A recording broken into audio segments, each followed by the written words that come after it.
여러분 안녕하십니까? BTV 위클리 뉴스입니다. 고려 초기에 창건돼 조선시대에 폐사된 것으로 전해지는 천안 천흥사지. 하지만 정확한 창건 시기와 규모는 일부 문화재를 통해 추정만 할 뿐이었는데요. 절의 중심 건물인 금당지와 유물 등이 발굴돼 천흥사지가 고려 초기 최대급 규모의 절터였다는 주장이 제기됐습니다. 송용환 기자의 보도입니다. 남북 20m, 동서 18m 규모의 건물터입니다. 정면 5칸, 측면 4칸 구조의 가구식 기단 형태를 보이고 장대석을 이용한 계단도 눈에 띕니다. 천흥사지 5층 석탑 서쪽 후면에 자리한 이곳은 보존부를 모신 절의 본당, 사찰의 중심 건물인 금당지로 추정됩니다. 고려 초기에는 굉장한 위격을 가졌던 사찰이었던 것 같고, 그것이 이제 학술적으로 고고학적인 점적인 발굴 조사를 통해서 조금씩 드러나기 시작한 것 같습니다. 철안시와 재단법인 고운문화재연구원이 문화재청과 충남도의 지원으로 진행한 천흥사지 발굴 조사의 주요 성과를 발표했습니다. 이번 조사에선 금당지로 추정되는 건물터 외에도 회랑지와 보도시설 등이 발견돼 천흥사지의 건물 배치를 확인할 수 있게 됐습니다. 여기에 천흥이라는 글자가 새겨진 기와와 당초문 안막새, 침입편 등도 출토됐습니다. 지금까지 발굴 조사를 벌인 면적은 천흥사지 전체 규모 중 극히 일부분입니다. 시는 앞으로 추가 조사를 통해 사찰의 전체 범위를 확인하고 유적 보존 대책을 수립할 계획입니다. 우리 천안 지역에서 역사자료 발굴 사업에 더욱 박차를 기해 나가도록 하겠습니다. 아울러서 앞으로 천흥사는 지속적으로 학술 조사를 추진하고 국가 지정문화재인 사적으로 지정될 수 있도록 적극 노력할 생각입니다. 한편 천흥사지와 관련해선 국보 제280호인 성거산 천흥사명 동종을 비롯해 보물인 5층 석탑과 단간 지주 등의 문화재가 남아있지만 정확한 창건 시기와 규모는 추정만 할 뿐입니다. 일각에선 이번 발굴조사 결과를 토대로 천흥사지가 고려시대 초기 최대급 규모의 왕실 사찰이자 창건 과정에 태조 왕건이 기여했을 가능성도 조심스레 점쳐지고 있습니다. 천흥사가 위치한 성거산은 고려 태조가 명명한 곳이기도 합니다. BTV 뉴스 송용환입니다. 세종시가 지난달 생활폐기물 처리 시설인 일명 친환경 종합타운 입지 후보지로 전동면 송성리 지역을 선정한 바 있는데요. 이후 후보지 신청 과정에 시가 적극 관여했다는 의혹이 지속 제기되고 있습니다. 이에 세종시는 적극 해명에 나섰고 인근 지역 주민들은 반대 목소리를 높이고 있는 상황입니다. 김우순 기자의 보도입니다. 친환경 종합타운 입지 후보지 선정과 관련해 일고 있는 의혹의 핵심은 세종시가 후보지 신청 과정에 적극 개입했는지 여부입니다. 현행법상 입지 후보지 신청을 할 땐 부지 경계로부터 300m 이내에 거주하는 세대의 80% 이상 동의를 얻어야 합니다. 그런데 이 과정에서 세종시가 동의 대상 세대 정보를 신청자에게 제공했는데 이것이 개인정보보호법 위반이란 의혹입니다. 이에 대해 세종시는 적법한 행정행위였다고 일축했습니다. 그 신청자가 300m 바운다리를 누가 사시는데 어떻게 현황에 대해서 모르기 때문에 그 기본적인 현황만 알려드린 거기 때문에 그런 문제는 전혀 없다 이렇게 말씀드리겠습니다. 또 신청자가 동의서를 받는 과정에도 관여했다는 의혹이 나옵니다. 인근 요양시설의 입소자들을 대상으로 동의서를 받는 과정에서 신청자와 동행하는 등 적극 개입했던 건데 이는 사실과 다르다는 겁니다. 저희들은 설명만 드리고 나온 상태이기 때문에 그런 의혹에 대해서는 전혀 법적으로나 행정 절차에 문제가 없다 그렇게 말씀을 드리겠습니다. 그러나 요양시설 입소자 중심으로 이뤄진 주민동의가 과연 적합한 것인지에 대한 논란은 여전합니다. 또 요양원에 계신 분들은 그 동의를 얻어서 그 세종시 정책을 핀다는 자체가 좀 어폐가 있지 않나 이렇게 생각이 되고요. 법리적으로 어떤가 좀 알아볼 필요도 있고요. 세종시는 올해 전동면 송성리 지역에 대한 타당성 조사를 거쳐 내년 3월까지 부지를 최종 확정할 계획이라고 밝혔습니다. 그러나 인근 지역 주민들은 생존권을 주장하며 반대 목소리를 높이고 있어 마찰이 우려되는 상황입니다. 오염 배출 업소들이 거기에 대여섯 개가 넘기 때문에 이제 오염원이 한도가 추가됐다라고 이제 얘기를 하는 거거든요. 근데 끝까지 반대하는 입장이거든요. 세종시는 지역 주민들을 대상으로 지속적인 소통을 이어나간다는 계획이지만 주민들의 반대가 워낙 완강한 만큼 원만하게 협의가 이뤄질 수 있을지는 미지수입니다. BTV 뉴스 김우순입니다. 행복도시건설청이 내부 정보를 이용해 스마트 국가산업단지 인근 부동산을 투기했다는 의혹이 제기된 과장 2명을 직위해제하고 경찰에 수사를 의뢰했습니다. 행복청은 해당 공직자들에 대한 토지 소유 현황과 직무 관련성 등을 조사한 결과 부패방지법과 농지법 등을 위반한 것으로 판단했습니다. 아울러 행복청 전 직원으로부터 본인과 직계 좀비속에 대한 개인정보 수집 이용 동의서를 제출받아 세종시 내 부동산 보유 현황과 거래 내역에 대해서도 전수조사에 착수했다고 밝혔습니다. 코로나19 탓에 올해는 벚꽃 구경도 제대로 못하셨을 텐데요. 이번 주말 인적이 드문 유채꽃밭과 밀밭은 어떨까요? 천안의 숨은 명소를 송용환 기자가 소개합니다. 천안에서 평택으로 향하는 국도 1호선변에 노란 유채꽃이 활짝 피었습니다. 이 유채꽃밭은 올해 홍경사 창건 1000주년을 맞아 천안시와 인근 주민들이 함께 조성한 것입니다. 홍경사는 고려 현종 12년인 1021년에 세운 절이지만 절의 창건에 관한 기록을 담은 국보치로 봉선 홍경사 갈기비만 남아 있습니다. 코로나19 때문에 기념행사는 열리지 못했지만 유채꽃밭이 조성되면서 지역 문화재의 소중함을 되새길 수 있게 했습니다. 도심에서 멀지 않은 구성동 구를마을은 매년 이맘때마다 초록 물결이 넘실거립니다. 10헥타르에 달하는 탁 트인 밀밭은 보기만 해도 가슴이 뻥 뚫립니다. 관광객의 편의를 위해 산책로와 원두막을 조성한 데 이어 조만간 포토존도 설치할 예정입니다. 천안시는 시민들의 지친 일상에 여유를 주고자 2020년 구성동 구를마을 일원에 10헥타 규모의 밀 재배단지를 조성하였습니다. 현재 원두막과 산책로가 조성되어 있고 포토존과 산책로를 추가 설치할 예정입니다. 또 올 가을엔 이곳에 메밀밭을 조성해 또 다른 볼거리를 제공할 계획입니다. BTV 뉴스 송용환입니다. 수수료가 1.5에서 2% 수준인 천안형 공공배달앱이 서비스를 시작했습니다.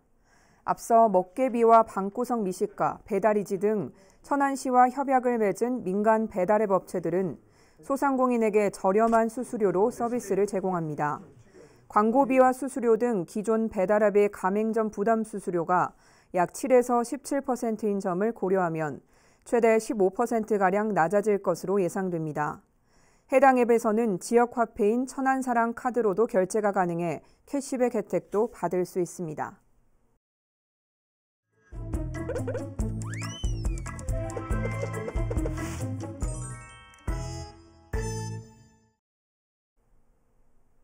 민원 톡톡톡 시간입니다.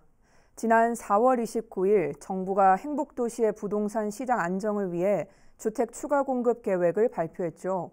그중 핵심이 바로 대학 용지를 주택 용지로 전환하는 것이었는데 이에 대한 우려의 목소리를 계속해서 내고 있습니다. 어떤 내용인지 민원 톡톡톡에서 취재해봤습니다.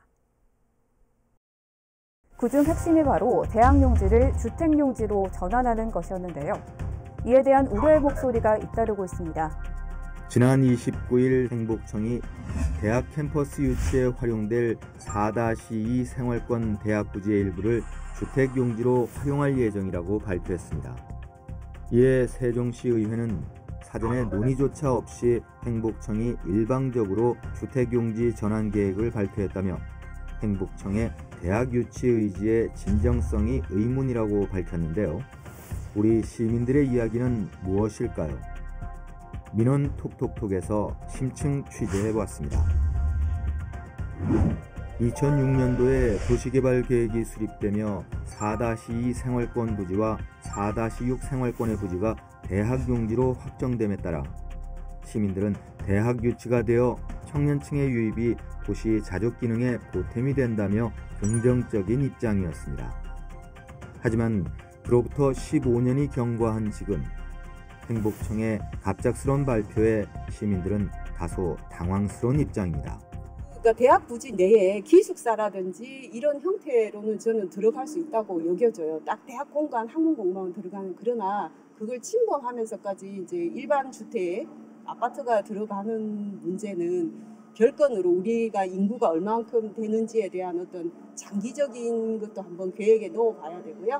다른 용도보다는 우선 거기 목적에 맞는, 그리고 학생들이 공부도 하고 실제로 배드타운이 되지 않으려면 이 아이들이 공부가 끝나고 또 공부에 이어서 즐길 거리, 그다음에 나의 일자리, 지원이 가능한 이런 것까지도 같이 그 옆에 좀 세워지면 좋을 것 같다고 생각합니다.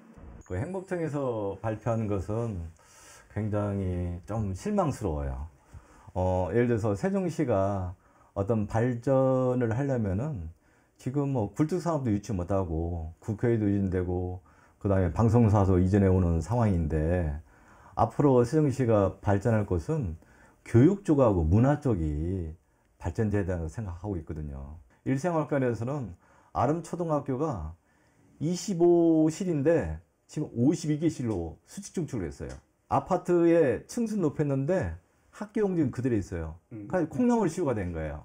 가지고 밥도 못 먹고 시간도 줄여주고 그런 사례가 있었기 때문에 그 지역에 주택이 공급되면 캠퍼스 용지 훼손뿐만 아니라 초, 중, 고등학교의 신설이 추가로 필요하고 대학 용지 본래 용도로 사용을 못할 것이라는 입장입니다. 4-2 생활권 산하정 클러스터의 복합개발 및 배후 주거 지원을 위해 말씀하신 4-2 생활권 일부에 주택이 입주할 예정입니다. 이는 계획의 변경이라기보다는 복합개발, 융복합적 공간 조성이라는 원계획의 일부 차원입니다. 행복청의 주택용지로 전환하겠다고 발표한 호수는 4,900호입니다. 일반적으로 고밀도로 설계된 천여 세대의 아파트가 5만에서 6만 미터 제곱 규모의 부지가 필요한데 4,900세대를 공급하기 위해서는 대략 25만에서 30만 미터 제곱이 들어갈 것으로 보여집니다.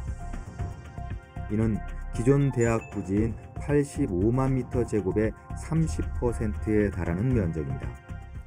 세종에 땅이 없는 것도 아니고 가까운 연기면 연서면만 봐도 대학 부지보다 넓은 땅이 훨씬 있는데 왜 굳이 대학 부지를 용도 변경하면서까지 아파트를 짓는지는 시민으로서는 이해할 수 없습니다. 4,900면 한 15,000명 정도의 수용해야 되면은 학교도 늘어나야 되고 그다음에 인프라도 늘어야 되고 교통 뭐 환경영향 받아야 되잖아요. 근데 그 부분은 시민 입장에서는 좋은 선택이 아니다.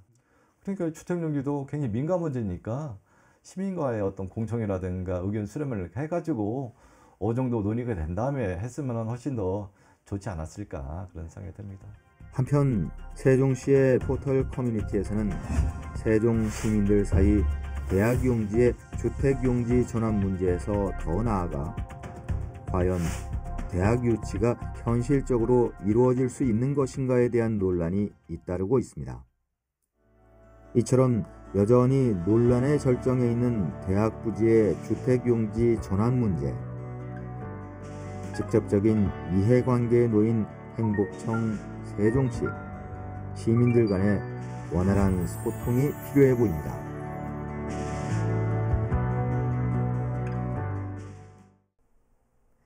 온양 온천시장 복합지원센터 건립 사업을 위한 온양 상설시장 철거 공사가 시작됐습니다. 내년 7월 준공될 예정인 가운데 시장 주차난 해소와 소상공인들의 경쟁력 강화에 큰 도움이 될 전망입니다. 보도에 김장석 기자입니다.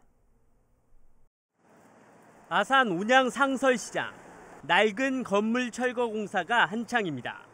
지난 1971년 준공된 지 50년 만입니다. 철거된 자리에는 온양 온천시장 복합지원센터가 들어서게 됩니다.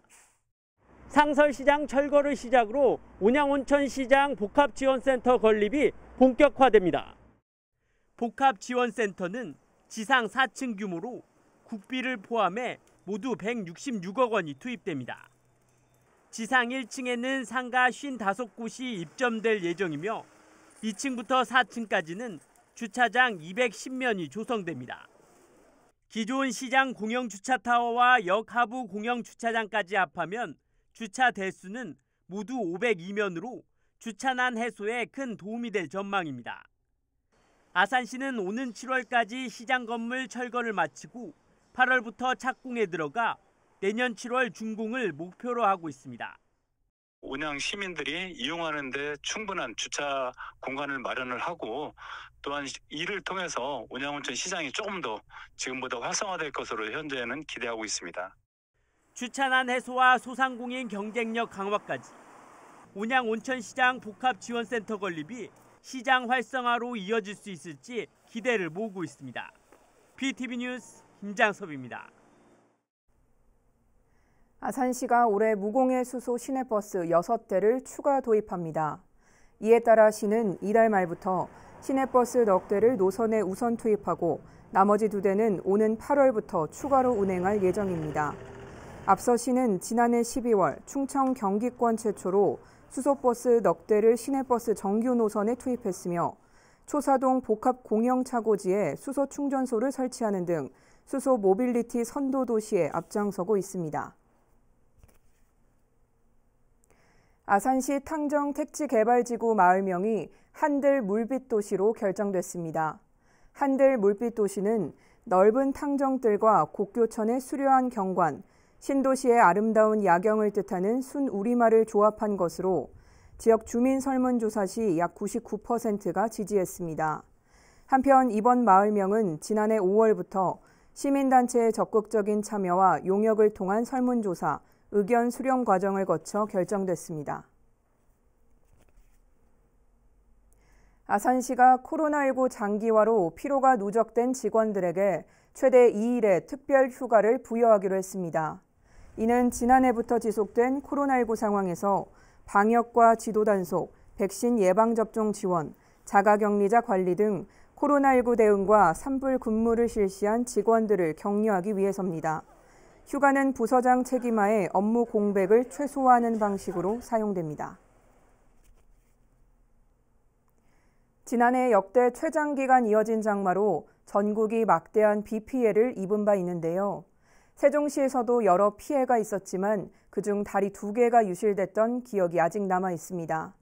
지난 주말부터 꽤 많은 양의 비가 내리면서 벌써부터 이른 장마를 우려하는 목소리가 나오고 있는데 당시 유실됐던 교량에 대한 복구는 어떻게 진행 중인지 김우순 기자가 현장을 찾아가 봤습니다. 세종시 신도시와 북악면을 잇는 300m 길이의 부용가교입니다. 하루 수백 대의 차량이 통과하는 다리지만 지난해 7월 집중호우 당시 침수 피해를 입어 1년 가까이 사용이 중단됐다 지난 1월부터 진행되어 온 복구 공사를 마치고 17일 통행이 재개됐습니다. 6억 7천만 원의 예산을 들여 중대결함이 발생한 50m 구간에 대한 재가설과 유실됐던 접속로에 대한 복구를 마쳤습니다. 또 다행히 또 큰 비 오기 전에 장마 전에 공사를 마칠 수 있어서 북악면민들하고 이쪽 부영 쪽 금남면 부영 쪽 주민들하고 서로 오가는데 큰 불편을 해소할 수 있게 돼서 다행으로 생각을 하고 있습니다. 다리가 끊겨 7km 가까이 돌아서 가야 했던 인근 지역 주민들도 불편을 덜 수 있게 됐다며 반기고 있습니다. 작년 장마에 이렇게 고생은 많이 됐으나 뭐 이렇게 된 것이 그냥 천만다행이죠. 그냥 고맙습니다. 반면 지난해 집중호우 당시 유실됐던 소정면 대곡교는 재가설 공사가 늦어지고 있습니다. 올해 들어서야 공사 발주가 이뤄지면서 이제서야 다리 기둥을 세우기 위한 철근 구조물 설치 작업이 진행 중으로 빨라야 올해 연말쯤 개통이 가능할 전망입니다.